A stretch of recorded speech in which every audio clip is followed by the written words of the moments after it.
اور جب ان میں سے کسی کو بیٹی کے پیدا ہونے کی خبر ملتی ہے تو اس کا منہ غم کے سبب کالا پڑ جاتا ہے اور وہ اندر ہی اندر گھٹنے لگتا ہے، اور اس خبر بد کے سبب جو وہ سنتا ہے لوگوں سے چھپتا پھرتا ہے، سوچتا ہے کہ آیا ذلت برداشت کر کے لڑکی کو زندہ رہنے دے یا زمین میں گاڑ دے۔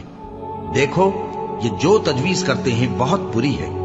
جو لوگ آخرت پر ایمان نہیں رکھتے انہی کے لیے بری مثال ہے، اور اللہ کو صفت اعلیٰ زیب دیتی ہے اور وہ غالب ہے، حکمت والا ہے۔ اور اگر اللہ لوگوں کو ان کے ظلم کے سبب پکڑنے لگے تو ایک جاندار کو زمین پر نہ چھوڑے، لیکن ان کو ایک وقت مقرر تک مہلت دیے جاتا ہے، پھر جب وہ وقت آ جاتا ہے تو ایک گھڑی نہ پیچھے رہ سکتے ہیں نہ آگے بڑھ سکتے ہیں۔